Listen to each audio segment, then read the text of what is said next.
Olá, sou a Taina, professora de espanhol, e a gente vai resolver hoje algumas questões do vestibular da UFRR 2021. Vamos lá?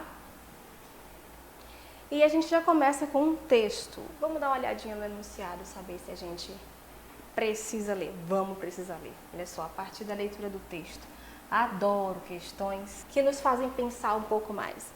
Vamos lá. 265 espécies da Amazônia se encontram em risco pelos incêndios. Em agosto passado, se queimaram 24.944 quilômetros quadrados de bosques nessa parte do Brasil. Devido à recente onda de incêndios que se apresentaram na Amazônia e que até agora consumiram 24,944 quilômetros de bosques, cifra que representa 4 vezes mais do que a registrada no ano passado, que foi 43 mil, a WWF alertou sobre o risco que apresentam as 265 espécies que habitam na Amazônia brasileira. Na atualidade, a região amazônica do Brasil conta com 85 espécies ameaçadas de flora e 180 espécies de fauna. É muita coisa. 85 de flora, 180 de fauna, das quais 124 são únicas no bioma, raras. Ainda que as unidades de conservação dos planos de ação nacionais preservem 70% das espécies ameaçadas, não podem proteger a fauna e a flora que foram afetadas pelos incêndios. Por exemplo, para espécies que se encontram em via de extinção, como o tatu gigante, esse animalzinho de lábio branco e outros ursos gigantes, ursos formigueiros gigantes, os incêndios põem em perigo a sua sobrevivência. Então, por mais que se esforcem para manter esses bichinhos, são muitos, olha, o número é muito maior os que estão em perigo do que aqueles que eles podem abrigar, né, que aqueles que eles podem ajudar. Olha aí, 76% das espécies apenas que são ameaçadas. De acordo com os dados do WWF, na selva amazônica habitam 30 mil espécies de plantas, que significa que 30% de todas as espécies de plantas da América do Sul. Somente isso, gente, 30% das espécies de plantas da América do Sul, não é nem do Brasil. Por essa razão, os bosques são uma fonte vital para que o planeta,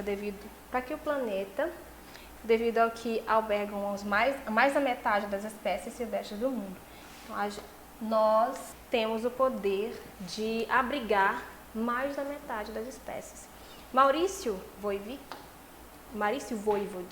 diretor executivo da WWF Brasil, disse que devem proteger os bosques e deve haver um sinal claro do governo e da sociedade que o Brasil já não aceita a destruição de seu principal patrimônio biológico.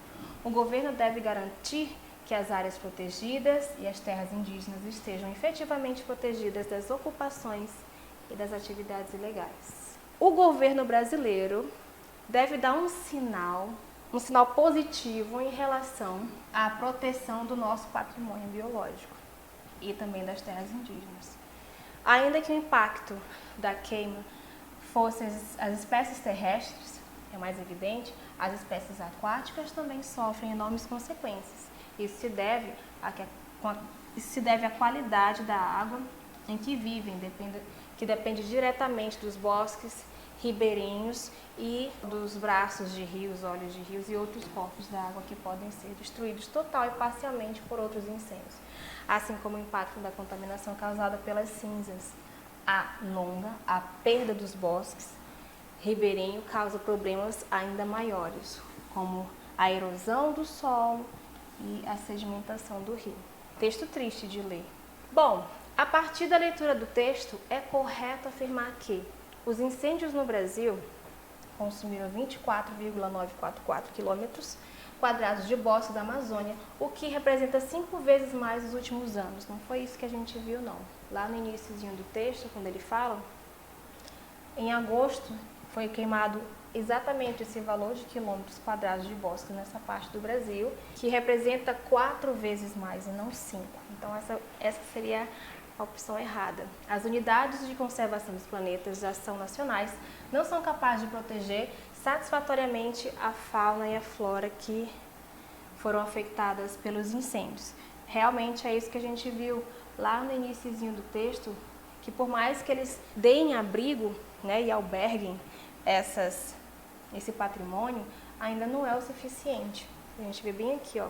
Ainda que as unidades de conservação da Nação Nacional preservem 76% das espécies ameaçadas, não podem proteger a fauna e a flora que se viram afetadas nos incêndios. Então, de fato, essa é a nossa opção correta, letra B. E eu fiquei até triste com esse texto. Sobre o fragmento do texto, Maurício Voivodich, diretor executivo para a WWF Brasil, disse que se deve proteger os bosques e deve, entre aspas, olha, aqui é a fala dele, haver um sinal claro do governo, da sociedade, de que o Brasil já não aceita a destruição de seu principal patrimônio biológico. Então, sobre esse fragmento, é incorreto dizer que a palavra louça é um artigo determinado, corretíssimo. Nós temos aqui, ó, os artigos determinados ali em espanhol. Do português, o, a, os, as. Em espanhol, ele, los, lá, las. Então, esses são os artigos que vão aparecer diante de um substantivo aí determinado. Então, essa é uma opção correta, não é a nossa incorreta, desejada. A palavra dele é uma contração da preposição de mais ele. Corretíssima. De mais ele é igual a dele. É uma contração. E isso só acontece com esse artigo aqui. Lembra? Esse é o artigo masculino singular. Então, ele só vai aparecer com esse artigo, a contração. Informação correta?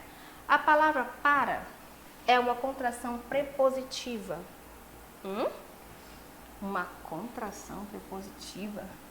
A palavra para, ela vai indicar... Aqui, vamos procurar a palavra para. Maurício Voivodich, diretor executivo, disse que se deve proteger os bosques e deve haver um sinal claro do governo e a sociedade de que o Brasil já não aceita destruição de sua principal... Onde é que está o para aqui? Maurício Voivodich, diretor executivo, disse para. Aqui ele não está sendo uma contração prepositiva, ele é a preposição completa, minha gente. Contração não existe. Então, essa aqui nós temos a nossa informação incorreta. Ele é uma preposição. Ele não está se juntando com ninguém. Terceira questão. As palavras cognatas são palavras que têm semelhança de escritura, na forma de escrever, na pronúncia, e igual significado em diferentes línguas. As palavras cognatas, ou seja, a gente vai chamar o quê? De falsos amigos, de falsos cognatos, né? Então, essas palavras que têm semelhança de escrita e pronúncia e igual significado em diferentes línguas, marque a alternativa que possui uma falsa palavra cognata, sublinhada. Ou seja, semanticamente elas são diferentes, ok? Nada a ver com semântica. Nós estamos falando aqui de escrita e som. Devido à reciente ola de incêndios que se apresentaram na Amazônia e hasta agora, nós temos aqui a palavra que eles indicam como uma palavra falsa, né? Ou seja, uma falsa palavra cognata. Essa aqui, ela seria uma falsa palavra cognata? Não, ela seria uma palavra cognata. Por quê? O ola, ele pode ser confundido também com o comprimento, ola, né? Ola, que se escreve inclusive de forma diferente. Então, a gente tem ola e ola, certo? Elas têm o mesmo som, elas têm significados diferentes, né? Semanticamente diferentes. Então, a gente já achou a nossa palavra que seria um falso cognato. Um falso cognato, tá certo? Próximo. Agora a gente tem um texto. O número de incêndios se dispara no Pantanal e é o maior registrado à la fecha. O bioma continental que se estende pelo Paraguai, Bolívia e Brasil, está ameaçado. O número de focos de incêndio no Pantanal se disparou, aumentando 189% entre o 1º de janeiro e terça-feira passada, 21, comparado com o mesmo período do ano passado. Cara, ele aumentou muito mais de 100%, hein? Comparado ao ano passado. O Pantanal ocupa parte dos estados brasileiros do Mato Grosso e Mato Grosso do Sul, o centro-oeste do país, incluindo cerca de 137 mil quilômetros quadrados do território brasileiro. O bioma se estende também ao norte do Paraguai e ao leste da Bolívia. No Brasil, foram registrados cerca de 3 mil focos de incêndio. Essa é a maior quantidade já registrada pelo Instituto Nacional de Investigação Especial, desde 1998. Nossa, faz muito tempo que a gente não tem tanto foco. Quando começou o monitoramento. O número também supera, por exemplo, a quantidade registrada em 2018, de 1.691 focos de incêndio. O município de Corumbá, que está localizado na fronteira entre o estado de Mato Grosso do Sul e o país vizinho Bolívia, é o mais afetado pelos focos de incêndio, convertendo-se no recorde de incêndios. Isso não é nada positivo para a gente. Somente nos 2 dias, segunda-feira 20 e terça 21, o INPE registrou 146 novos focos em 2 dias, afetando 7 mil hectares. Até o domingo passado, o município de Corumbá já havia contabilizado 2.218 focos, 1.756 mais que o registrado em Poconé, no Mato Grosso, que é o segundo município com mais incidência de incêndio, de acordo com o Instituto. Então, o segundo município com mais incêndio, Poconé, com 1.756 focos. E Corumbá conseguiu passar, vocês estão vendo a diferença? Ele conseguiu ultrapassar o local que mais tinha foco de incêndio. Preocupante. Segundo o Corpo de Bombeiros, conforme informou o site brasileiro G1, alguns incêndios são delitivos, ou seja, eles são criminosos, mas outros são consequência de condições climáticas da região. Ante esse cenário, o Observatório do Pantanal, que reúne 37 instituições dos 3 países do Pantanal, Brasil, Bolívia e Paraguai, Tríplice Fronteira, vem elaborando uma campanha de prevenção e combate aos incêndios na região. Apoiaremos, olha aqui uma citação, apoiaremos de 2 formas, conscientizando a população sobre os perigos dessa prática e fomentando a criação de brigadas comunitárias. No Pantanal, através de mapear atores e doar equipamentos de combate ao fogo. Então, eles vão montar uma equipe, mapear essa equipe aqui e doar esses equipamentos de combate, afirma Paula Isla, analista de conservação do WWF Brasil, membro do Observatório Pantanal. Hoje, texto também muito triste. Vamos ver o que pede a questão. Tristeza à parte. De acordo com o texto 2, é correto afirmar que os incêndios no Pantanal brasileiro ocupam cerca de 137 mil quilômetros quadrados, sendo a maior extensão de queima registrada pelo Instituto Nacional de Investigação desde 1998. Ele diz que é 177 mil quilômetros quadrados, com maior extensão de queima registrada no Instituto Nacional, desde 1900. Ele fala aqui, no Brasil registrou cerca de 3 mil focos, a maior quantidade já registrada no Instituto Nacional desde 1998, quando começou o monitoramento. E também ultrapassou a de 2018 com esses focos aqui. Agora, em relação aos quilômetros quadrados, ele fala que o Pantanal ocupa a parte, aqui ele está falando do espaço, nesse primeiro momento, que o Pantanal ocupa parte dos estados brasileiros, do centro-oeste do país, incluindo cerca de 137 mil quilômetros do território brasileiro. Centro-oeste do país, mais isso aqui do território brasileiro.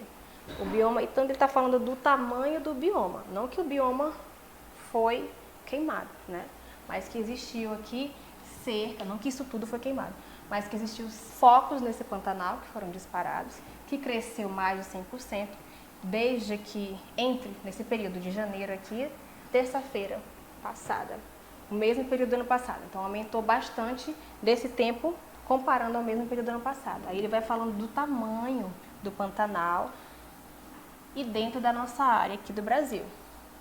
Ele não fala que ela foi queimada, tá? Bom, os incêndios do Pantanal brasileiro ocupam cerca, não são os incêndios. Então, não é essa a nossa questão. Segundo o Instituto Nacional de Investigações Espaciais, os incêndios no mapa brasileiro em 2020 têm um caráter estritamente delitivo. Ele também não falou isso.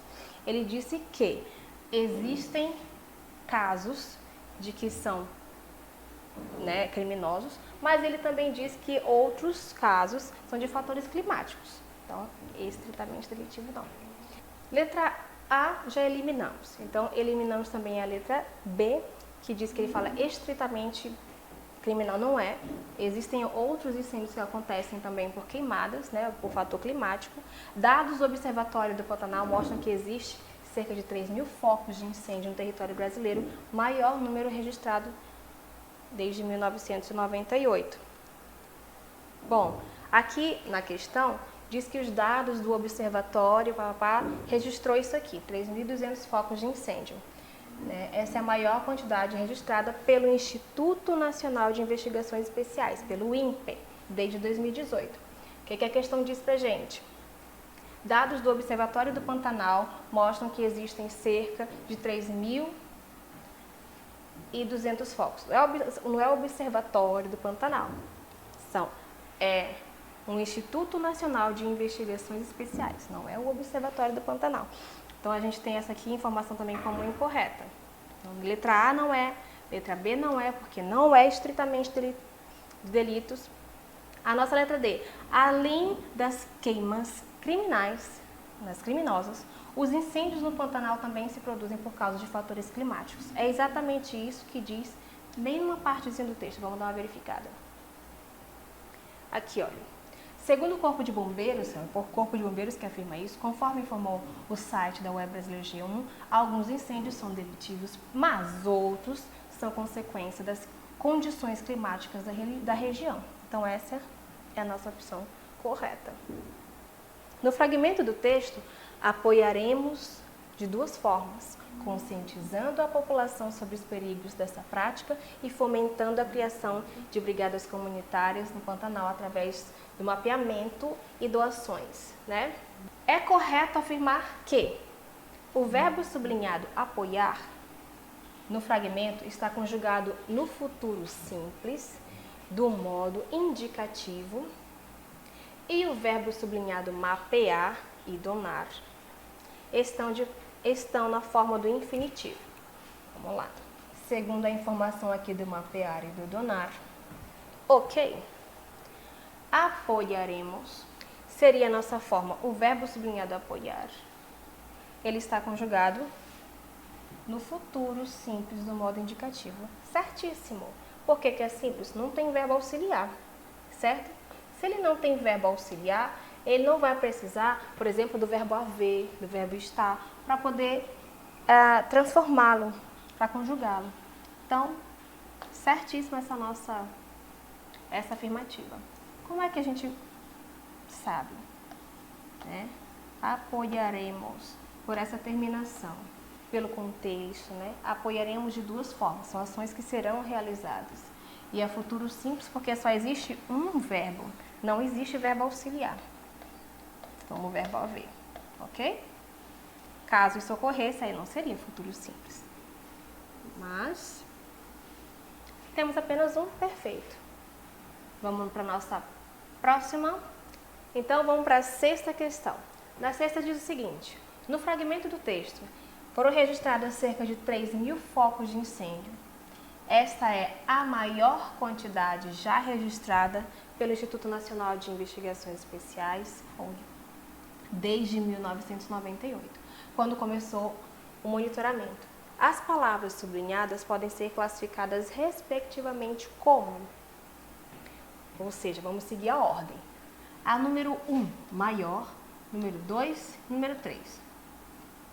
A palavra a gente tem maior quantidade. Maior quantidade. Quando a gente fala que algo é maior, nós estamos caracterizando, qualificando essa coisa, certo? Então, se a gente já tem a certeza, da classificação dessa palavra como adjetivo, porque ela está acompanhando um nome, né, quantidade, está se referindo a ela, a gente já não vai marcar ser, não vai marcar que é um pronome relativo, que não é. Afinal de contas, ele não está se referindo a nada que foi dito antes, né? Ele está se referindo, inclusive, a essa palavra aqui. É uma grande quantidade. Então, já temos apenas duas opções. Aqui o já. Maior já registrada. É um adjetivo? É advérbio? Ah, eu não sei. Bom, agora a gente vai ter que saber, porque temos dois adjetivos aqui e temos preposições aqui. Pensando que esse já ele faz referência a um tempo, olha, já registrado. Qual o grupo de palavras que faz referência ao tempo, ao espaço, a modo, enfim. Esse já, ele se refere à palavra registrada, certo? Qual é o grupo de palavras que se refere sempre a um verbo? É o advérbio. E ele faz, inclusive, referência ao tempo, já registrada até o momento, né? Então, quando ele faz essa referência ao tempo, palavras que fazem essa referência no texto e se relacionando com palavras como advérbio, com verbo, advérbio e adjetivo, para esse grupo de palavras, nós damos o nome de advérbio. É igual em português.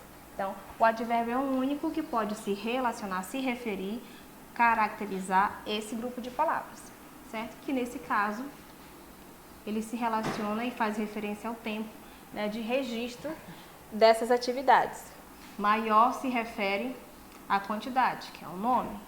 E o desde, ele é uma preposição, né? Desde, também fazendo de origem, né? Desde 1998. Então, nós temos a nossa única opção correta. Seria a letra B. Essa aqui foi tranquila, da gente conseguir identificar. Só são as classes gramaticais. Então, vamos lá, para a sétima questão. A criogenia humana é como congelar um filé podre. Ou seja, vamos congelar a gente morta. É possível congelar um morto com a esperança de ressuscitá-lo quando se conheça a cura do câncer ou quando se puder reverter o envelhecimento? Será? Esta foi uma das perguntas centrais do que anunciou como o primeiro Congresso Internacional de Envelhecimento ou Criopreservação, que se celebra em Madrid desde ontem até sábado. O evento combina ponências de científicos como Juan Carlos ou Maria Blaso, com as de profetas como Aubrey de Grey e um punhado de empresários que cobram dos seus clientes centos de mil dólares, né, milhares de dólares, por preservar o seu cadáver durante uma técnica da que não há provas de que seja reversível. No ano passado, é muita coragem, minha gente, é muita coragem, pagar milhões para ficar congelado, sem saber se essa técnica realmente vai funcionar. No ano passado, essas práticas ganharam atualidade pelo caso de uma adolescente britânica com câncer que ganhou uma batalha legal para ser congelada depois de falecer. Max Moore, diretor-geral da Alcor, uma dessas companhias, explica o procedimento o que sometem aos seus pacientes.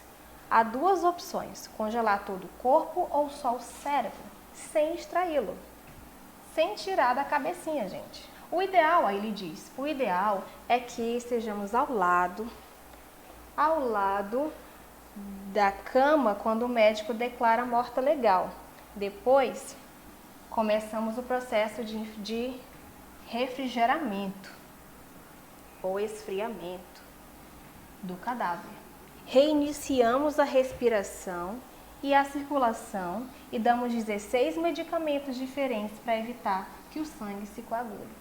Nossa, fica do lado, bastou de declarar morta, faz todo esse processo para deixar o sangue circulando, evitar a perda de órgãos e continuar mantendo o cérebro quentinho, né? Quando o corpo chega às instalações da entidade, radicada em Arizona, se substitui o sangue com anticongelantes médicos e se introduz em um tanque com nitrogênio líquido a 196 graus abaixo de zero. Muito frio, 196 graus abaixo de zero. Aí ele diz, nesse ponto se para o metabolismo, assim que podemos, e aí podemos esperar todo o tempo que queremos. Dá igual se forem 10 anos ou 100, ou seja, tanto faz, se forem 10 ou 100 anos, vai continuar lá congeladinho, assegura o britânico filósofo de formação. Segundo as fantasias de Moore, no futuro se poderão clonar corpos para os pacientes que revivam ou reverter o efeito de envelhecimento em seus órgãos. Nem sequer o responsável do Congresso dá crédito a esse tipo de procedimento. Não há nenhuma evidência científica para que isso possa ser feito. Reconhece Javier Cabo, organizador do encontro. Então nem ele dá crédito para isso, gente. O antigo cirurgião torácico do Hospital La Paz, em Madrid, médico, reconhece que, por agora, a criopreservação só funciona com células, como óvulos, espermatozoides ou embriões. Então, é certeza com coisas menores. Com o corpo é complicado. Ele diz, quando começa com válvulas cardíacas, por exemplo, extrair a aorta com sua válvula no coração e mantê-lo sem lesões da congelação, não é possível. Então, quer dizer que até o fato de você congelar, você já está comprometendo aquele órgão. Reconhece. Fazer algo similar com o corpo completo é um mero rito funerário. Uma vez que está morto, você pode escolher entre que te enterre ou que te façam cremação, ou que te congelem e te conserve, como faziam os antigos egípcios, mas no frio, comenta Cabo. Então é só uma forma de mumificar o corpo, porque não há garantia de nada. Você não vai gastar milhões e milhões para você deixar o seu corpo congelado, você nem tem garantia que você vai poder voltar um dia. E olha, ele diz que é um segredo já dos antigos, deixar o corpinho lá intacto, só que congelando. Nunca voltaram, tadinhos. Uma das vozes mais autorizadas e críticas do encontro foi a do espanhol Juan Carlos Ispsua, pesquisador do Instituto Salk de Califórnia, especialista em células-mãe, regeneração de tecidos e geração de órgãos humanos e animais.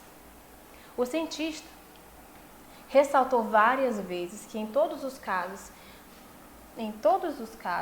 o estado dessas investigações é muito preliminar. Sobre a criopreservação, assinala a matéria, estamos ainda começando a saber como podemos congelar e preservar uma célula. Então, ainda com coisinhas pequenas, é um estudo que está sendo feito. Imagine um órgão que é maior.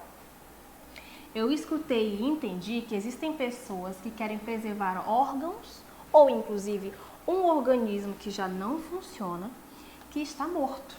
Se você congela um filé podrinho, quando você volta a descongelar, ele vai continuar podre.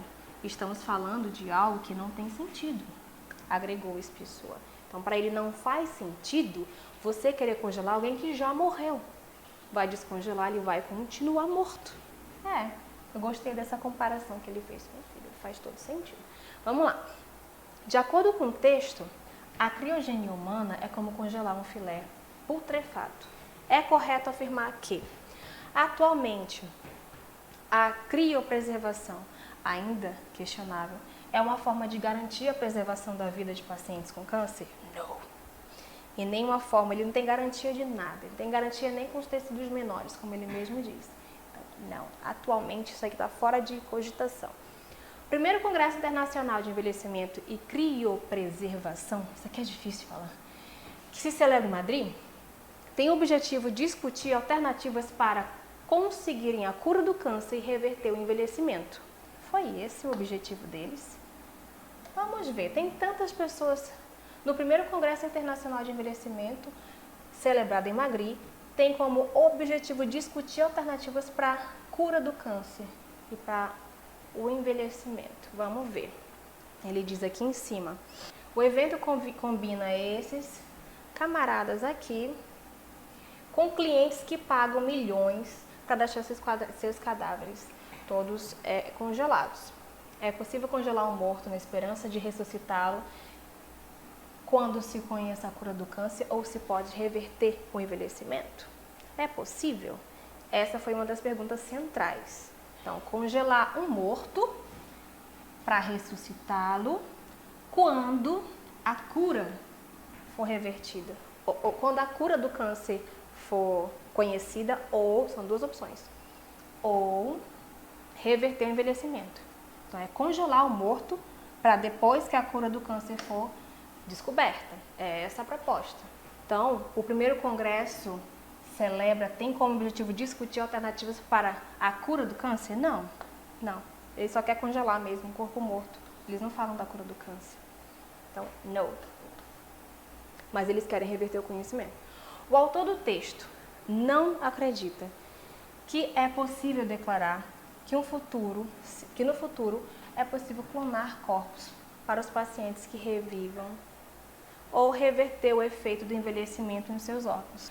O autor do texto diz pra gente, lá no finalzinho, que se você descongela uma carne que está podre, ela vai continuar podre. Então ele não acredita de forma alguma que é possível reverter esse quadro se a pessoa já foi congelada morta, né?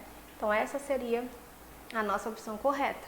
Sobre o fragmento, nesse ponto se para o metabolismo. En ese punto se para el metabolismo, así que podemos esperar todo el tiempo que queramos, da igual si son 10 o 100 años, assegura este britânico filósofo de formação. Então, sobre esse fragmento, é correto afirmar. A expressão filósofo de formação é usada para desacreditar a pessoa que fala. Sabe aquela expressão que a gente utiliza dizendo que ele é um pseudo-humano, ele é um pseudo-professor, um pseudo-filósofo? É exatamente uma expressão assim. Assegura esse britânico, vírgula, filósofo de formação. Só estudou para, ele não filosofa. É isso que ele quer dizer. Então, é uma expressão que a gente utiliza para desacreditar a pessoa, né? Para deixar de... Enfim, para diminuir a fala dessa pessoa. Não diminuir, seria bem essa palavra. Mas é uma forma de dizer assim, olha, ele não é de fato um filósofo. Ele apenas se formou nisso. É isso. Essa já é a nossa opção correta. E é muito engraçado isso aparecer no texto. Ele já colocar a opinião dele assim, né? O filósofo de formação. Ok. Quem aí é filósofo de formação? Eu acho que o Brasil conhece um. Vamos continuar. Na oração, quando o corpo chega às instalações da entidade, se substitui o sangue com anticongelantes médicos. Temos uma oração subordinada de relativo, uma oração subordinada... Ai, adoro. Olha só, uma análise. A gente tem aqui uma oração... E em seguida a gente tem uma segunda oração. Isso aqui é igualzinho em português. Vamos para essa análise sintática aí, saber se tem ou não oração coordenada, subordinada, né? A gente tem quantos verbos? Cuando el cuerpo llega, las instalaciones, a gente tem llega. Se sustituye la sangre, sustituye por los enfim, por coisas más. Se nós temos dois verbos e a gente tem uma vírgula aqui, ele funciona com o mesmo pensamento do português, tá, gente? Então, se a gente tem dois verbos, automaticamente a gente tem dois períodos. Esses períodos, eles se relacionam por coordenação ou por subordinação. Nesse caso, a gente consegue ver que é por coordenação. Por quê? Porque a oração que está na frente, essa aqui, ela inicia com uma palavrinha que não é um nome, que não é um substantivo, que não é um verbo. Ela vai iniciar por uma conjunção. E todas as vezes que uma oração inicia por uma conjunção, essa conjunção, ela introduz uma oração subordinada. Então, a gente tem aqui no início uma oração subordinada. E essa aqui é a oração principal. Certo? Bom, essa oração subordinada, vamos focar nela agora, ela começa com a palavra quando. O quando remete a quê? Ele vai remeter, ó, quando o corpo chega, essa ação é realizada, ó, quando o corpo chega às instalações da entidade, a gente substitui o sangue por isso aqui. Então, essa ação, essa primeira ação aqui, é ação realizada seguida da segunda ação, certo? Então, nós temos duas ações. Essa é realizada primeiro, essa aqui depois. E quando essa ação é realizada, essa palavrinha, essa conjunção, ela faz referência ao tempo, certo? Quais são as palavras que fazem? A gente acabou de ver nas questões, numa questãozinha anterior, que faz referência a tempo, lugar, modo, se relaciona com verbos, advérbios, é um advérbio. Nós temos aqui uma oração subordinada adverbial, porque ela vai se referir a uma ação que será realizada em seguida da outra, inclusive de tempo, né? É uma ação realizada seguida da outra. Quando o corpo chega nas instalações, a gente faz isso. No momento em que chega, a gente faz isso. Ele vai funcionar da mesma forma que o português. Para ficar um pouquinho mais claro, a gente dá uma traduzida, né? Se a gente traduz para nossa língua, acredito que fica melhor. Então, quando ele chega, vamos diminuir. Quando ele chega, substituímos por medicamento. Pronto. Esse quando é uma oração que inicia a oração subordinada, aliás, é uma palavra que inicia a oração subordinada, e essa oração subordinada que inicia com essa palavrinha mágica faz referência a uma ação e ao tempo. E aí finalizamos a nossa questão. Não poderia ser a letra A, por quê? Uma oração subordinada de relativo. Ela não é uma oração subordinada de relativo, porque essa palavra não faz referência a nenhum termo anterior. Os relativos, eles não são advérbios, né? Não são palavras adverbiais, eles são pronomes relativos. Aqui a gente tem verbos em modo indicativo e subjuntivo. Essa seria a informação sobre essa frase. Não. Quando el cuerpo diga, as instalações da entidade, a gente só tem dois verbos, né? Então, se substitui. A gente tem presente, verbo no modo indicativo e subjuntivo. Não, são todos indicativos. Inclusive, presente no indicativo. O corpo, como el cuerpo, como sujeito da oração principal. A nossa oração principal é essa aqui. E o sujeito é o sangue, não é o corpo. O verbo anticongelar em forma pessoal. Isso aqui, anticongelantes, nem é verbo, né? Isso aqui é um substantivo. Anticongelantes médicos. Então, por essa razão, não poderia ser nenhuma das três. Ficamos aqui, então, com a nossa última questão e finalizamos a nossa resolução. Até mais!